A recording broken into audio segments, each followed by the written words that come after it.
বাংলা সাহিত্য চর্চা কেন্দ্রের পক্ষ থেকে সকল শিক্ষার্থীকে জানাই আমার আন্তরিক অভিনন্দন। আমরা জানি যে আগামী পরশু হচ্ছে নেট পরীক্ষা। প্রত্যেক শিক্ষার্থীর যে বিষয়টাকে নিয়ে সমস্যা থাকে সেটি হচ্ছে মধ্যযুগের সাহিত্য। তাই আজকে আমরা মূলত যে বিষয়টা নিয়ে আলোচনা করব, আলোচনা ঠিক নয়, জাস্ট দেখে নেব যে কোন কোন জায়গা থেকে প্রশ্ন আসতে পারে বা কোন কোন বিষয়গুলো গুরুত্বপূর্ণ বা আমরা কিভাবে পড়ব সেটা নিয়ে একটু আলোচনা করব। এবং এ বিষয়ে আমি একটা টেক্সটকে নিয়েছি, সেটি হচ্ছে ভারতচন্দ্রের অন্নদামঙ্গল কাব্য। আমরা দেখব যে ভারতচন্দ্রের অন্নদামঙ্গল কাব্যটাকে কিভাবে আমরা পড়ব বা কিভাবে আমরা প্রস্তুতি নেব সেইটুকুনি আমি আজকে বলার চেষ্টা করব। প্রথমত ভারতচন্দ্র সম্পর্কে একটুখানি তথ্য দিয়ে দিই। তার জন্ম আমরা জানি 1713 খ্রিস্টাব্দে পেঁড়ো গ্রামে, থানা হচ্ছে আমতা, হাওড়া জেলা। মৃত্যু 1760 সালে। পিতার নাম নরেন্দ্র নারায়ণ রায়, মাতার নাম ভবানী, স্ত্রীর নাম রাধা, পুত্রদের নাম হচ্ছে পরীক্ষিত, রামতনু আর ভগবান।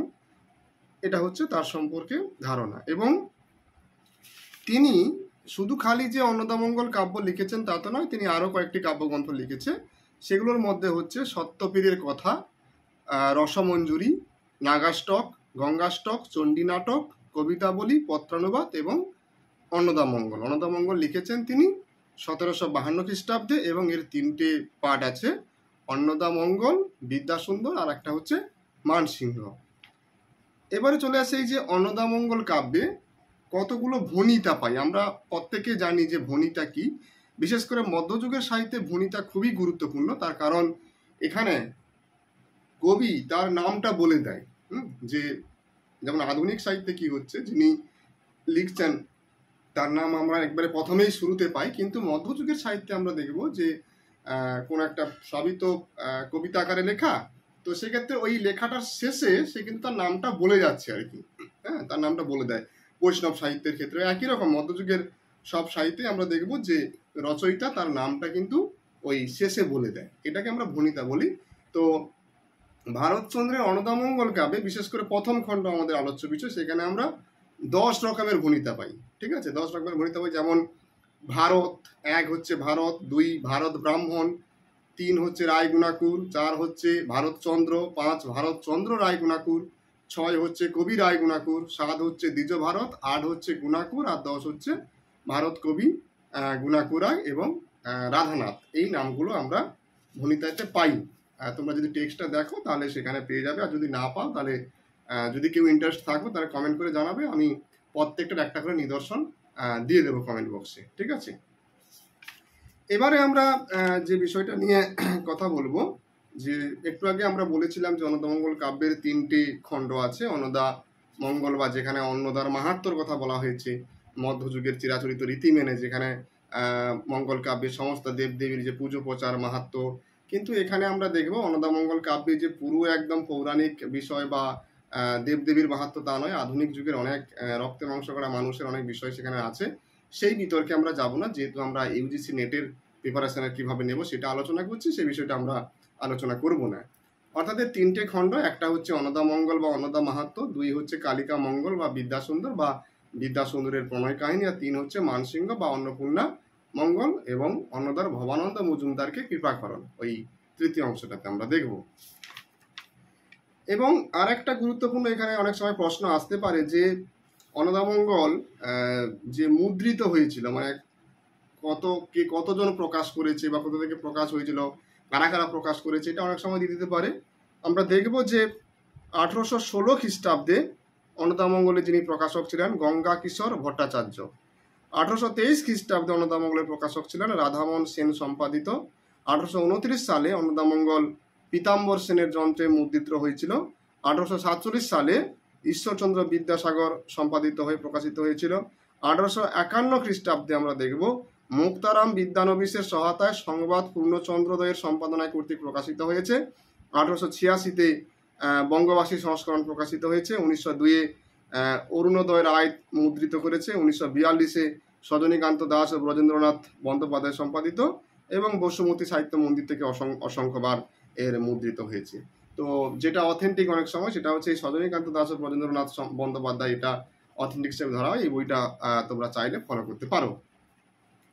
আমি এখানে আর যে কতগুলো তথ্য দেওয়ার চেষ্টা করব। প্রথমত আমরা দেখব যে এখানে রাজা কৃষ্ণচন্দ্রের একটা বর্ণনা করা হয়েছে, যেহেতু কৃষ্ণচন্দ্রের সভাকবি ছিলেন তিনি, তো স্বাভাবিকভাবে কৃষ্ণচন্দ্রের গুণকীর্তন করা এটা তো একটা স্বাভাবিক বিষয়।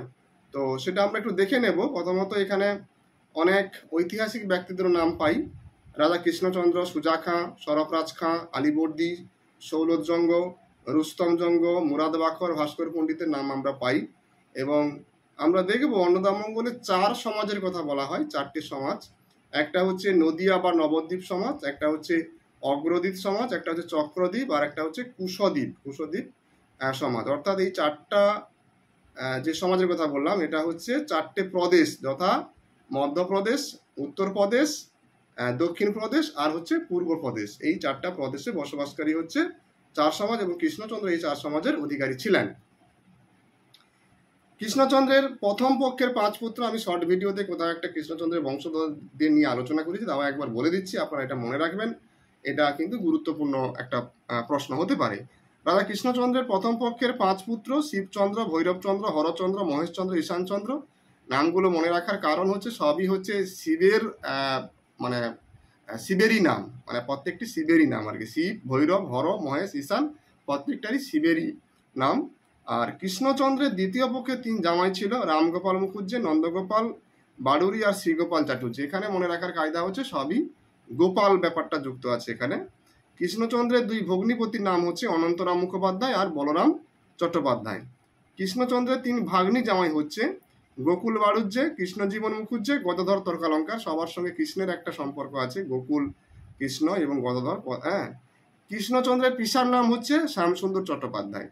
কৃষ্ণচন্দ্রের 2 ভাগ্নের নাম চন্দ্রশেখর হচ্ছে অনন্তরামের পুত্র, আর সদাশিব হচ্ছে বলরামের পুত্র। কৃষ্ণচন্দ্রের 2 পিস্তুত ভাইয়ের নাম হচ্ছে কৃষ্ণদেব আর হচ্ছে রামকিশোর। কৃষ্ণচন্দ্রের পিসার 3 জামাইয়ের নাম কৃষ্ণানন্দ মুখোপাধ্যায়, আনন্দরাম মুখোপাধ্যায়, রাজকিশোর মুখোপাধ্যায়। এবং রাজা কৃষ্ণচন্দ্রের যে রাজ্যের সীমানা, সেই সীমানাকে বলা হয়েছে 84 পরগনা শব্দটা ব্যবহার করা হয়েছে। এর কোন দিকে কি ছিল সেটা অনেক সময় প্রশ্ন করতে পারে। উত্তরে ছিল মুর্শিদাবাদ, আর পূর্বে ছিল ধুন্নাপুর বড়গঙ্গাপাড়, দক্ষিণে গঙ্গানগর, আর পশ্চিমে ভাগীরথীর খাত ছিল, গঙ্গা ভাগীরথীর খাত ছিল পশ্চিমে। এরপরে আমরা আরেকটা কথা বলবো, সেটা হচ্ছে অন্নদামঙ্গল কাব্যে এই যে প্রথম যে অন্নদামঙ্গল, আমাদের প্রথম খণ্ডটা আমাদের আলোচ্য বিষয়, তার মোট যে কবিতা বা মানে কবিতা রয়েছে, পর্ব রয়েছে 83টি। 4টে রয়েছে, একটা হচ্ছে বন্দনাখণ্ড, গ্রন্থ সূচনা, দেবখণ্ড, নরখণ্ড। এই 4টে বর্গে বিভক্ত। বন্দনাখণ্ডে আছে 8টি কবিতা, গ্রন্থ সূচনায় আছে 2টি, দেবখণ্ডে আছে 64টি, আর নরখণ্ডে আছে 9টি। এবার এই যে কবিতাগুলো মানে যে নাম অনুযায়ী, ধরো গণেশ বন্দনা, শিব বন্দনা, বন্দনাখণ্ডে শিব বন্দনা, তারপরে সূর্য বন্দনা, এগুলো হচ্ছে একটা কবিতা। এবার এই যে গণেশ বন্দনা, শিব বন্দনা কার পর কোনটা আছে, কোন বিষয়টা তিনি আলোচনা করেছেন, সেটা অনেক সময় কিন্তু সঠিক ক্রম দিতে পারে, কারণ ইউজিসি নেট মানে কিন্তু একটা ক্রমের ব্যাপার থাকে, কোনটার পরে কোন ঘটনা। সেটা অন্যান্য ছোট গল্পের ক্ষেত্রে, কবিতার ক্ষেত্রে, প্রত্যেকের নাটকের ক্ষেত্রে কিন্তু প্রত্যেকটার ক্ষেত্রে কিন্তু এই ক্রমটা কিন্তু খুব গুরুত্বপূর্ণ। যারা নতুন পরীক্ষা দেবে তাদেরকেও বলছি যে ওই চিরাচরিত যে প্রথা, কয়েকটা প্রশ্ন মুখস্থ করলাম আর নেট পরীক্ষা দিতে চলে গেলাম, ব্যাপারটা কিন্তু এতটা সহজ নয়। এখানে কিন্তু আমাদের ক্রম পড়তে হবে এবং আরো খুঁটিয়ে খুঁটিয়ে টেক্সটগুলো পড়তে হবে।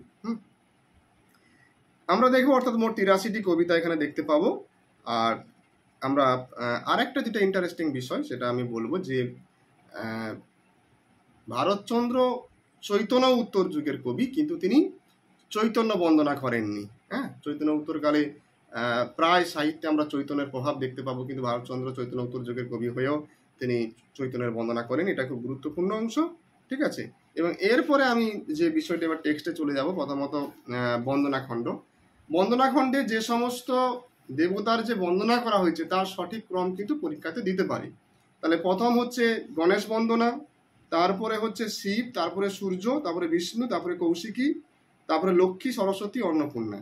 এটা মনে রাখার একটা কায়দা হচ্ছে প্রথমে 4টে পুরুষ দেবতা, আর শেষে 4টে হচ্ছে মেয়ে দেবতা। গণেশ, শিব, সূর্য, বিষ্ণু, আর শেষে হচ্ছে কৌশিকী, লক্ষ্মী, সরস্বতী, অন্নপূর্ণা। কৌশিকীকে বাদ দিলে 2 কন্যা আর মা, ঠিক আছে। এটা আমাদের মনে রাখতে হবে এবং এর সঠিক ক্রমটা কিন্তু পড়তে পারে। আচ্ছা, আর যে বিষয়টা এখানে আসতে পারে সেটা হচ্ছে দেবখণ্ডে আমরা দেখব দেবখণ্ডে এখানে যে দেবীদের বর্ণনা করা হয়, যে অন্নপূর্ণার যে 10টা রূপের কথা বলা হয়েছে, ঠিক আছে, সেই 10টা রূপের কিন্তু সঠিক ক্রম কিন্তু দিতে পারে। প্রথমে হচ্ছে কালী, কালী রূপা, তারা রূপা, রাজরাজেশ্বরী, ভুবনেশ্বরী, ভৈরবী রূপা, ছিন্নমস্তা, ধূমাবতী, বগলামুখী, মাতঙ্গী, মহালক্ষ্মী। এই 10টা রূপের কথা আমাদের মাথায় রাখতে হবে, এর কিন্তু সঠিক ক্রম পরীক্ষাতে দিতে পারি, ঠিক আছে। এবং তারপরে আমরা আর একটা বিষয় তোমাদেরকে বলে রাখি, এই যে পীঠ হয়েছিল, মানে অন্নপূর্ণার যে পীঠগুলো ছিল, সেগুলো তার যে দেহাংশগুলো পড়েছিল, কোথায় কোথায় পড়েছিল, আমাদের পশ্চিমবঙ্গে বিশেষ করে কোন কোন জায়গায় পড়েছিল, সারা ভারতবর্ষে পড়েছিল, ভারতবর্ষের বাইরেও কিছু জায়গায় পড়েছিল, কিন্তু আমাদের পরীক্ষার জন্য কিন্তু পশ্চিমবঙ্গে যে জায়গাগুলোতে পড়েছিল সেগুলো কিন্তু আমাদের মাথায় রাখতে হবে। এটা তোমরা একটু দেখে নিও টেক্সটে, যে কোথায় কোথায় পড়েছিল। এই যে রয়েছে পীঠমালা বলে 8 নম্বরে রয়েছে, সেটাখানি একটুখানি তোমরা টেক্সটটা দেখে নিও। এবং তারপরে আমি যে অংশটা গুরুত্বপূর্ণ বলবো, সেটা হচ্ছে আমরা দেখব যে শিব যখন ভিক্ষা যাত্রায় বেরোবে, 29 নম্বর যে কবিতাটি আছে, সেই 29 নম্বর কবিতায় শিবের যে ভিক্ষা যাত্রা আছে, সেখানে শিব যখন ভিক্ষায় বেরোবে তখন তাকে যে কিভাবে পাড়ার লোকেরা কিভাবে বিদ্রুপ্তি করবে, তাকে কিভাবে তাকে কিভাবে খেপিয়ে তুলবে, সেই জায়গাটা কিন্তু গুরুত্বপূর্ণ। যে যেমন হচ্ছে শিব যখন যায়, কেহ বলে ওই এলো বুড়া, ওই এলো শিব বুড়া কাপ, কেহ বলে বুড়াটি খেলাও দেখি সাপ, কেহ বলে জটা হইতে বার করো জল, কেহ বলে জালো দেখি কপালে অনল, কেহ বলে করি সিঙ্গাটি বাজাও, ভালো করি সিঙ্গাটি বাজাও, কেউ বলে ডমরু বাজায় গীত গাও, কেহ বলে নাচো দেখি গাল বাজাইয়া। অর্থাৎ এই যে কেহ বলে, যারা বলছে, এই বলার যে ক্রমটা কিন্তু আমাদের কিন্তু মাথায় রাখতে হবে। অর্থাৎ কেউ বলছে শিব বুড়া কাপ, কেউ খেলাও দেখি সাপ, বার করো জল, এই যে ক্রমটা কিন্তু আমাদের মাথায় রাখতে হবে এই গানটাতে। এরপরে আমরা যে জায়গাটা দেখব গুরুত্বপূর্ণ অংশ, সেটা হচ্ছে শিবের যে পঞ্চতপ করেছিল 37 নম্বরে, সেই শিবের পঞ্চতপে যে বৈশাখ মাস থেকে শুরু হয়েছিল, সেই বৈশাখ মাস থেকে যে তাকে যে কষ্টগুলো করতে হয়েছে, সেইগুলো কিন্তু অনেক সময় দিতে পারে পরীক্ষাতে, একটুখানি দেখে নিও। এবং এরপরে যে বিষয়টা বলবো সেটা হচ্ছে 41 নম্বরে অন্নদার কথা বলছে। অন্নদা কোন সময়টাকে তার ব্রত মাস বলেছে, মানে কোন সময় অন্নদার ব্রত করা। আমরা জানি বিশেষ বিশেষ একটা ব্রত থাকে, নিয়ম থাকে, কানুন থাকে, বিশেষ দিনে বিশেষ মাসে সেই দেবতা কিংবা দেবীর কিন্তু ব্রত উদযাপন করতে হয়। ঠিক একই রকমভাবে অন্নদারও কিন্তু একটা ব্রত মাস আছে, সেটা 41 নম্বরে অন্নদার বরদান অংশে বলা হয়েছে যে এই চৈত্র মাস হইল মোর ব্রত মাস, শুক্লপক্ষে মোর পক্ষ তুমি ব্রত দাস, এই তিথি অষ্টমী আমার ব্রত তিথি, ধন্য সেই দিনে মোরে যে করে অতিথি। এখানটা কিন্তু স্পষ্ট করে বলা হয়েছে। এবং এরপরে যার কথা বলবো সেটি খুবই গুরুত্বপূর্ণ একটি চরিত্র অন্নদামঙ্গলের ক্ষেত্রে। অন্নদামঙ্গলের সেই সময়ের যুগের যে পরিস্থিতি, সেটা জানার ক্ষেত্রে খুব গুরুত্বপূর্ণ, কিন্তু আমরা সেই যুগসন্ধি বা যুগের সমস্যা নিয়ে আলোচনা করব না এখানে।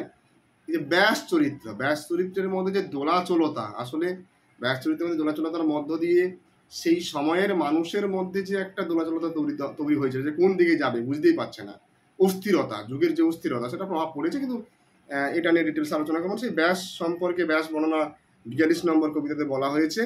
তার পরিচয় দিয়ে বলা হয়েছে যে ব্যাস হচ্ছে নারায়ণ অংশ, ঋষিগণ অবতংশ, যা হইতে 18 পুরাণ।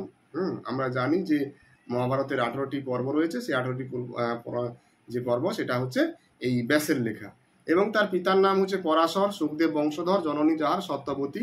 এখান থেকে আমরা বুঝতে পারছি। এবং তার চেহারার বর্ণনার ক্ষেত্রে বলা হয়েছে, অনেক সময় দিতে পারে যেটি কার সম্পর্কে বলা হয়েছে, সেটা হচ্ছে পাকা গোঁপ, পাকা দাড়ি, পায়ে পরে দিলে ছাড়ি, চলনে কতেক আঁটু বাটু, কপালে চড়ক ফোঁটা, গলে উপবীত মোটা, বাহুমূলে শঙ্খ চক্র রেখা। ঠিক আছে, এটা হচ্ছে গুরুত্বপূর্ণ অংশ।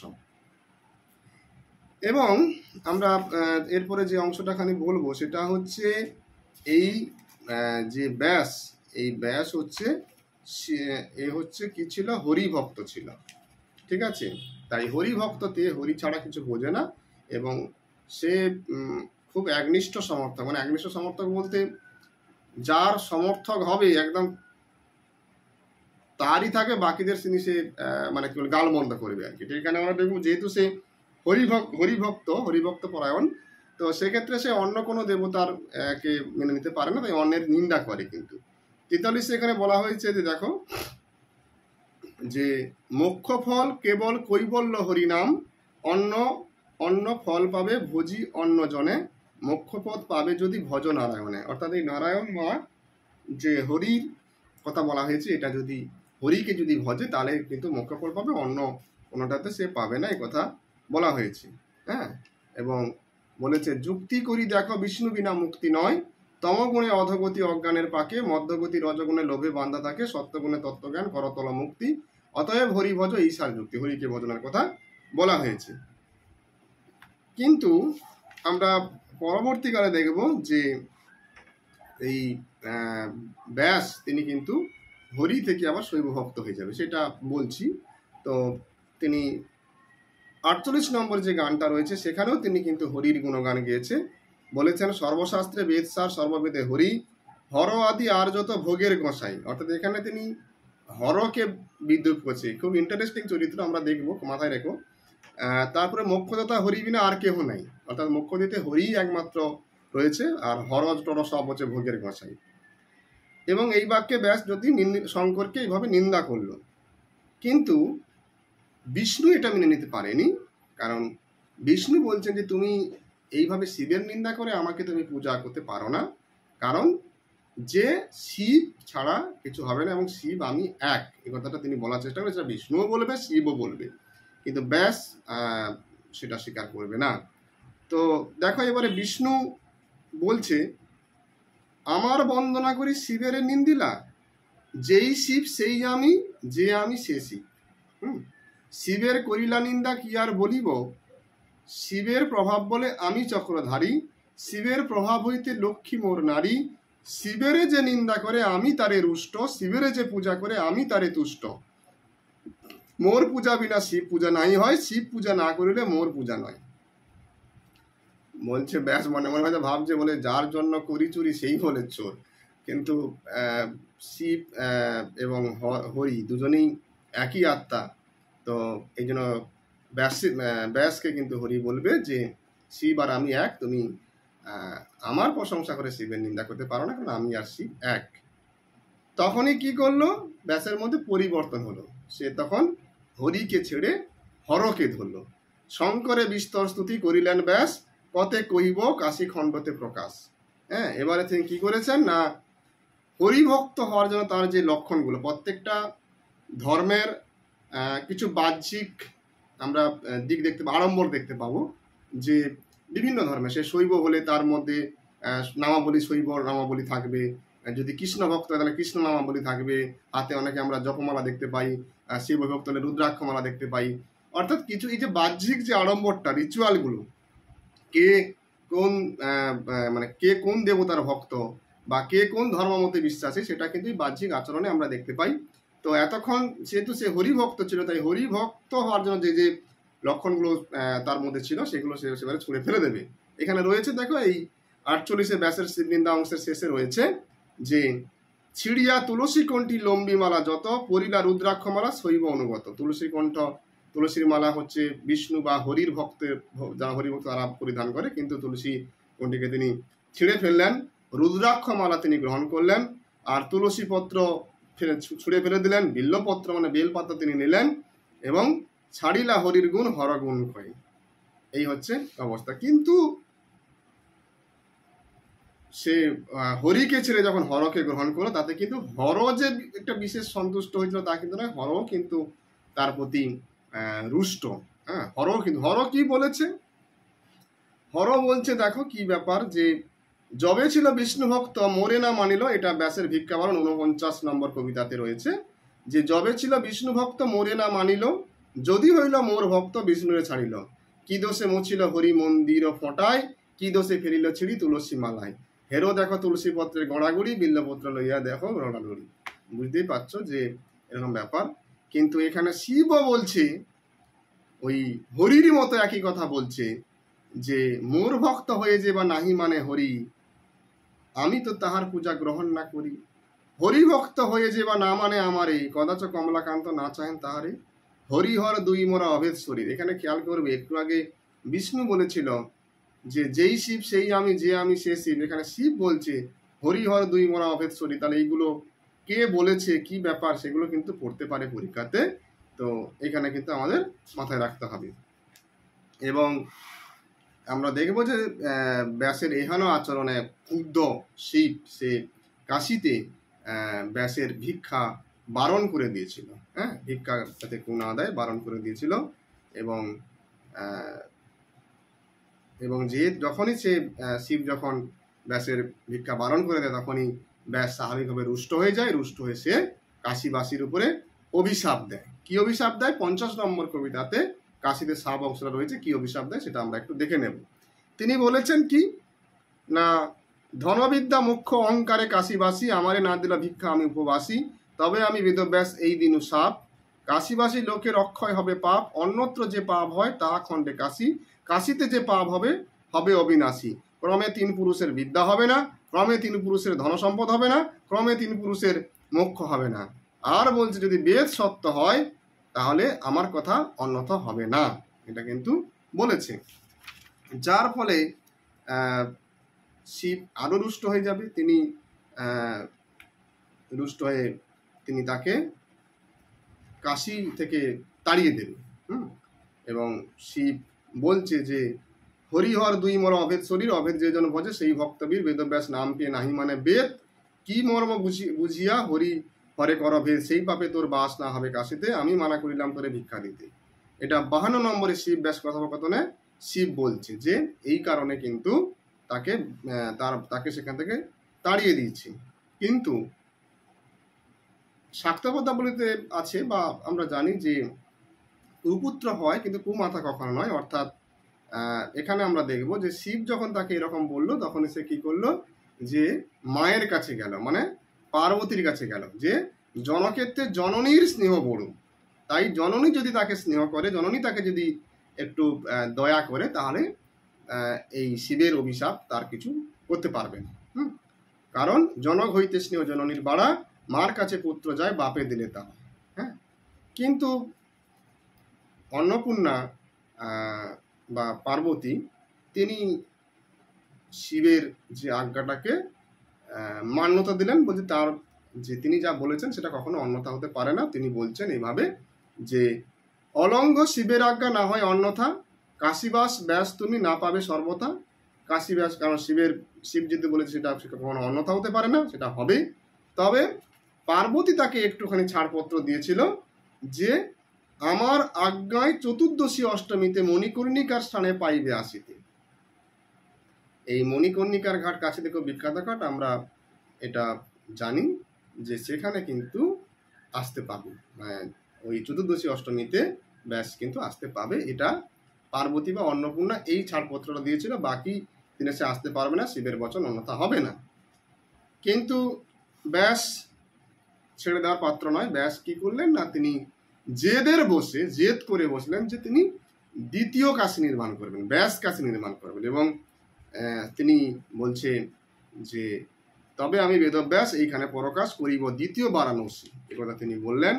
এবং বারাণসী নির্মাণ করতে গেলে, এটা নির্মাণ করার জন্য তিনি যার যার কাছে গিয়েছিলেন তার তালিকা অনেক সময় কিন্তু পরীক্ষা দিতে পারে, যে তিনি কার কার কাছে গিয়েছিলেন, তার সঠিক ক্রম কি। প্রথমে তিনি গঙ্গার কাছে গিয়েছিলেন। হ্যাঁ, কারণ গঙ্গা ব্যাস কাশী নির্মাণ করতে গেলে গঙ্গা লাগবে। গঙ্গার কাছে গেলেন, কিন্তু গঙ্গা তাকে ফিরিয়ে দিলেন। কি বলছে না, তুমি কালের উচিত কর্ম যে শিব বিনা কাশী কে করে আর। অর্থাৎ এখানে একটা গুরুত্বপূর্ণ, তিনি কার কার কাছে গিয়েছিলেন না, তিনি প্রথমে গঙ্গার কাছে গিয়েছিলেন, তারপরে তিনি বিশ্বকর্মার কাছে গিয়েছিলেন, তারপরে তিনি ব্রহ্মার কাছে গিয়েছিলেন, এবং তারপরে তিনি অন্নদার তপ করেছিলেন। এবারে প্রত্যেকে তাকে কিন্তু ফিরিয়ে দিয়েছিল, শিবের বচন অন্যথা হবে না। এবার এই যে প্রত্যেকে তাকে যে ফিরিয়ে দিয়েছিল, কোন কথাগুলো বলে, কে কোনটা বলেছিল, সেটা কিন্তু অনেক সময় ডান দিক বাম দিক মেলাতে দিতে পারে। গঙ্গা বলেছিল যে শিব বিনা কাশী কে করে আর, কণ্ঠে কালকুট যেই ধরিল, লীলায় অন্ধক সেই বধিল, কটাক্ষে কামের নাসিল যেই, কামিনী লইয়া বিহরে যেই, সেই বিশ্বনাথ বিশ্বেশ্বর ভবনাম ভব করিতে পারো। এটা 55 ব্যাসের প্রতি গঙ্গার উক্তি অংশতে রয়েছে।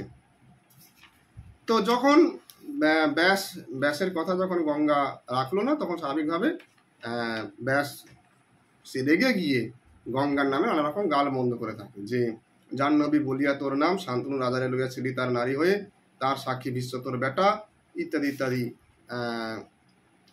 তাকে নানা রকম গালাগালি দেয়। এবং গঙ্গাও ছেড়ে দেওয়ার পাত্রী নয়, গঙ্গাও কিন্তু নানা রকমভাবে সেও কিন্তু ব্যাসকে দু কথা শুনিয়ে দেয়, যে তোমার কোন জাতি, 57 নম্বর অংশ, তোমার কোন জাতি, তোমার জন্ম কি ব্যাপার, সেগুলো নিয়ে অনেক কথা বলেছে। তারপরে বিশ্বকর্মার কাছে যায়। বিশ্বকর্মা তাকে কিন্তু ফিরিয়ে দিয়েছিল। বিশ্বকর্মা বলেছিল যে শিবের লঙ্ঘিয়া কাশী প্রকাশিবা, কেন করো হেন আস, নাহি যেন তত্ত্ব নাহি বুঝো সত্য, শিব ব্রহ্ম সনাতন, শিবকে লঙ্ঘিয়া তুমি করতে পারবে না। তাই বিশ্বকর্মাও তাকে এই বলে ফিরিয়ে দিয়েছিল। তখন তিনি ব্রহ্মার কাছে গেলেন। ব্রহ্মা তখন তাকে শিবের যে গুণ বা শিবের যে মাহাত্ম্য সেই কথা বললেন। ব্রহ্মা বললেন তাকে ছাবাল বলে উল্লেখ করে, তুমি বড় ছাবাল, বালকের মতো তুমি আচরণ করছো, শিবের সঙ্গে তুমি বাদ করছো। কাশীতে যদি শিব না থাকতে দেয় তুমি থাকবে না, কিন্তু তুমি কাশীকে লঙ্ঘন করে কাশীপতিকে বিনা তুমি কি করে কাশী নির্মাণ করবে? কাশীপতি শিবকে ছাড়া তুমি কিভাবে কাশী নির্মাণ করবে? যে শিবের বচন লঙ্ঘন করা যায় না। আমি নিজেই শিবের বচন লঙ্ঘন করতে পারিনি, যে আমার আছিল বাছা 5টি বদন, এক মাথা কাটিয়ে লইল 55, কি করিতে আমি পারিলাম শিবের? এবং তাকে এই পরামর্শ দিল যে মন্ত্রের সাধন কিংবা শরীর পাতন, অন্নপূর্ণা ভগবতী সকলের সার, কাশীর ঈশ্বরী যিনি বিশ্বমায়া যার। হ্যাঁ, তুমি সেই অন্নপূর্ণাকে যাও, অন্নপূর্ণা শিবে না মানিয়ে তিনি মোরে অন্ন দিলেন, অর্থাৎ শিবের কাছে অন্নপূর্ণার কাছে যাও, অন্নপূর্ণা যদি তোমায় আশীর্বাদ করে তাহলে তুমি সেটা পারবে। তখন সে ব্যাস কি করলো না, অন্নপূর্ণার তপস্যা করতে গেল। কিন্তু অন্নপূর্ণার তপস্যা করতে গেলেও আমরা দেখব অন্নপূর্ণা তাকে জড়তি বেশে ছলনা করবে, কারণ বারবার সে এসে বলবে যে তুমি কি চাও। হ্যাঁ, সে ব্যাস বলবে যে মৃত্যু মাত্র মোক্ষ লাভ, কিন্তু যখন বারবার একই কথা এসে বলবে তখন ব্যাস একটা সময় বিরক্ত হয়ে যাবে। বিরক্ত হয়ে কি বলবে না, বিরক্ত হয়ে তিনি বলবেন, ডাকিয়া কহিলা ক্রোধে কানের কুহরে, গধর্ব হইবে বুড়ি এখানে যে মরে। অর্থাৎ এখানে যে মরবে গধর্ব হবে। সে চেয়েছিল যে মৃত্যুমাত্র মোক্ষ, এই কথা দর, হ্যাঁ, অর্থাৎ মৃত্যু মাত্র এখানে মোক্ষ পাবে। তিনি যে কাশীটা নির্মাণ করতে চাইছেন সেখানে মৃত্যু মাত্রই সে মোক্ষ লাভ করবে, এরকম তিনি বলেছিল। কিন্তু অন্যতা জড়তির বেশে তাকে ছলনা করে এই ব্যাস কিন্তু উত্তেজিত হয়ে অন্যতাকে চিনতে না পেরে তিনি বলে দিলেন যে গদর্ব হইবে। তখন অন্নপূর্ণা বলল, বুঝিনু বলে করি ঢাকি কান, তথাস্তু বলে দেবী চলে যান। এবং তারপরে সে বুঝতে পারে যে তাকে দেবী অন্নদা ছলনা করেছেন। তার বদন শুকিয়ে যায় এবং দেবী অন্নপূর্ণার তো আশীর্বাদ কখনো বিফল হবে না, অর্থাৎ বাক্যদোষে হইল গদর্ভ বারাণসী এ করলেন। এরপরে আমরা দেখব যে অংশটা দেবীর পুজো প্রচারের কাহিনী আমরা দেখব।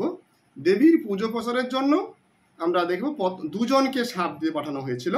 প্রথম জন হচ্ছে, তিনি ছিলেন কুবেরের অনুচর, তার নাম হচ্ছে বসুন্ধর, তাকে পাঠানো হয়েছিল মর্তভূমিতে হরিহর রূপে। আর একজন হচ্ছে কুবেরের পুত্র, তাকে নলকুবের, তাকে পাঠানো হয়েছিল ভবানন্দ মজুমদার রূপে মর্তভূমিতে। আমরা দেখব দেবী প্রথমে এই যে বসুন্ধর, স্বর্গে যিনি বসুন্ধর, মর্তে তিনি হরিহর, তার বাড়িতে যাবে। তার বাড়িতে কোলাহল, তার অনেক নারী, অনেক সমস্যার কারণে সেখান থেকে চলে যাবে। নলকুবেরের অভিশাপ দেবে, নলকুবের অভিশাপ দিলে ভবানন্দ মজুমদার রূপে জন্মগ্রহণ করবে এবং তার বাড়িতে দেবী যাবে। এই অংশটা আমরা একটুখানি বলে দেব, যে বৃত্তান্তটা আমরা দেখবো। এবং এখানে শুরু হচ্ছে বসুন্ধরের মর্তলোকে জন্ম থেকে শুরু হচ্ছে, নরখণ্ড শুরু হচ্ছে। এখানে আমরা দেখব যে তিনি যে গ্রামের একদম দক্ষিণী যে নারী, তার গর্ভে বসুন্ধর হরিহর রূপে জন্মগ্রহণ করবে। এখানে বলা আছে সেই জায়গাটার নাম যে সপ্তদ্বীপ মাঝে ধন্য ধন্য জম্বুদ্বীপ, তাহাতে ভারতবর্ষ ধর্মের প্রদীপ, তাহে ধন্য গৌর যাহে ধর্মের বিধান, সাদা করি যে দেশে গঙ্গার অধিষ্ঠান। এবং গ্রামের নাম বলা আছে বড়গাছি গ্রাম, পশ্চিমে আপনি গঙ্গা, পূর্বেতে গাঙ্গিনী, সেই গ্রামে উত্তরিলা অন্নদা তারিণী। এবং তিনি খুঁজে দেখছেন যে এই গ্রামে সবচেয়ে দুঃখী কে। তখন তিনি দেখলেন একজন বধূ রামা, তার তেল ছাড়া মাথা একদম জটা হয়ে গেছে এবং তার পরিধানে কিছু নেই। পরিধানে হচ্ছে পদ্ম পাতা দিয়ে তার কোটি আচ্ছাদন এবং পদ্ম পাতা দিয়ে তার মাথা স্তন আচ্ছাদিত, এতটাই গরিব, তার নাম হচ্ছে পদ্মিনী। এবং সে যে বিবাহিত তার চিহ্ন এক গাছা, ওই হাতে লোহা এক গাছা, আর মুখের গন্ধে সবসময় মাছি উড়ে, এইরকম। আর তার জীবিকা বলতে আমরা দেখবো ওই ঘুটে কুড়ে স্বামী এগুলো বিক্রি করে, অর্থাৎ একদম মৌলিক কায়স্থ জাতি ছিল, পদবিতে হোর, মানে একদম দরিদ্র পরিবারের। এবং এই রকম এই জায়গাতে ওই যে পদ্মিনীকে আশীর্বাদ দেবে দেবী অন্নপূর্ণা, যে তুমি আমার পরে তুমি পুত্রবতী হবে এবং তোমার ধনধান্য হবে। এই কথা বললো। অর্থাৎ যথাক্রমে আমরা তারপরে দেখব যে নরখণ্ডের দ্বিতীয়তে হরিহরে জন্মগ্রহণ করবে, ভূমিষ্ঠ হবে, এবং তার পিতার নাম হচ্ছে বিষ্ণুহর, মায়ের নাম পদ্মিনী। কিন্তু বেশ সুন্দরভাবে জীবনযাপন করছিল। কিন্তু এবং এই বসুন্ধরকে ঘোষ বসু মিত্র প্রত্যেক কুলিনের বাড়ির কন্যাও দিয়েছিল, খুব সুখে ছিল। কিন্তু ঘটনাটা হলো এই তোমার এখানে শেষে একজনকে বিয়ে করেছিল, তার নাম হচ্ছে ওই যে যুবতী, তার কথা বলা হয়েছে, তার পরিচয় দেওয়া হয়েছে যে বসুন্ধরাকে বিয়ে করেছিল। এই বসুন্ধরা কে একটু বলে দিই। বসুন্ধরার পরিচয়টা এই বসুন্ধরের জন্ম অংশের শেষের দিকে আছে। বসুন্ধরা লইয়া চলিলা বসুন্ধরা, আমনহারার দত্ত ছিল ভানু দত্ত, আমনহারার ভানু দত্ত, তার বংশে ঝুড়ু দত্ত মহা হচ্ছে ঠকবাদ ছিল। তার স্ত্রীর নাম হচ্ছে ধুমি, এবং ধুমির গর্ভে বসুন্ধরা হয়েছিল। সে ছোটবেলা থেকে খুব কন্দলে পারদর্শী। সেই ধুমিকে বিয়ে করে নিয়ে যাবে, এবং তার সঙ্গে লগলকি নামে, ধুমির সঙ্গে এক লগলকি দাসী যাবে। না সরি, ধুমি তো তার মায়ের নাম, ধুমির যে কন্যা সন্তান আর কি, ঠিক আছে, কন্যা সন্তান, তার নাম হচ্ছে ওই বসুন্ধরা, ঠিক আছে। এবং তার একটা দাসী থাকবে, বিবাহের সময় সে দাসীও তার বাড়িতে যাবে। এবং আজ্ঞাবহ সোহাগের সোহাগ করে অন্নপূর্ণা ছাড়িতে সর্বদা চান, অর্থাৎ সেখানে এই যাওয়ার পরে দেখবো সতীনের কলহ, গণ্ডগোল, সমস্যা, তো সেই বাড়ি থেকে ছেড়ে চলে যাবে। সেই বাড়ি থেকে আমরা বলেছি যে ওই কুবেরের যে পুত্র নলকুবের, তিনি ভবানন্দ মজুমদার, এবং নলকুবেরের দুই স্ত্রী চন্দ্রিনী এবং পদ্মিনী। এই চন্দ্রিনী এবং পদ্মিনী এরা দুজনে চন্দ্রমুখী এবং পদ্মমুখী নামেও জন্মগ্রহণ করবে। চন্দ্রমুখী এবং পদ্মমুখী নামে জন্মগ্রহণ করবে। এবং ভবানন্দ মজুমদারের বাড়ি যে ঠিকানাটা দেওয়া হয়েছে এখানে দেখো, একদম 8 নম্বরে, যে বাগুনিয়া পরগনা, বাগুনিয়া, গাঙ্গির পূর্ব বলে আন্দুলিয়া, বড়গাছি গ্রাম, সেখানে হরিহর। এবং তার বাড়ি থেকে আমরা দেখবো ভবানন্দ মজুমদারের ভবনে যাত্রা করবে। ভবানন্দ মজুমদারের যে দুই স্ত্রী, তার নাম হচ্ছে চন্দ্রমুখী আর পদ্মমুখী। এই চন্দ্রমুখী 3 জন তার সন্তান হবে, তাদের নাম হচ্ছে গোপাল, গোবিন্দ আর শ্রীকৃষ্ণ, ঠিক আছে। কিন্তু আর পদ্মমুখীর কোনো সন্তান হবে না, ঠিক আছে। এবং তারপরে আমরা দেখব যে ওই ঈশ্বরী পাটুনি তিনি পার করে দেবেন। এবং গাঙ্গিনী নদীর কথা আছে, স্বামীর নাম, এটা তোমরা সব থেকে জানো যে ঈশ্বরী পাটনি তার পরিচয় জানতে চাইবে, যে এইরকম কুলবধূ পার হতে চাইছে কেন, কারণ কোনো কারণে সমস্যা হতে পারে, সমস্যায় পড়তে পারে, বিপদে পড়ে যেতে পারে, এর মানে কুলবধূকে পার করছে, একা, কেউ নেই। তো স্বাভাবিকভাবে তার নাম ধাম জিজ্ঞাসা করলো। তোমরা জানো যে এখানে ব্যাজস্থিতি অলঙ্কার রয়েছে, যে তিনি যে অন্নপূর্ণা যে পরিচয় দেবে, যে পরম কুলীন স্বামী বন্ধবংশজাত, গোত্রের প্রধান পিতা মুখ্য বংশজাত ইত্যাদি নাম বলবে, সেটা ওই পাটনি বুঝতে পারবে না। সে ভাববে হয়তো যে যেখানে ওই কুলীনের ঘরে সমস্যা, অনেক বিয়ে করে তারা সেই সমস্যার কারণে বাড়ি ছেড়ে চলে যাচ্ছে। কিন্তু পরে বুঝতে পারবে, পরে যখন ওই দেবী যেখানে পা রাখবে সেটা সোনা সেউতি হয়ে যাবে, সোনা হয়ে যাবে, তখনই দেবীকে চিনতে পারবে। দেবী কাছে যে বর চাইবে, তখনই সে বলবে যে আমার সন্তান যেন থাকে দুধে ভাতে। দেবী তখন তথাস্তু বলবে, কারণ এখন আর ওই সোনাদানা আর ওই চণ্ডীমঙ্গলের ওই 7 ঘোড়া ধন আর পাওয়া যাবে না। অন্য ওই যে আমার সামান্য 2 মুঠো ভাতের হয়তো সে চেয়ে নিল, কারণ এর বেশি আর চাওয়া যায় না, কারণ এখন আর দেববাদ থেকে মানববাদে আমরা যাচ্ছি, আধুনিক যুগে প্রবেশ করছি, তাই এর বেশি আর পাওয়া যায় না। যদি আলোচনাটি ভালো লেগে থাকে তাহলে অবশ্যই আমাদের চ্যানেলটি সাবস্ক্রাইব করে আমাদের পাশে থাকবেন। আর যদি আপনাদের কিছু জানার থাকে অবশ্যই কমেন্ট বক্সে জানাবেন।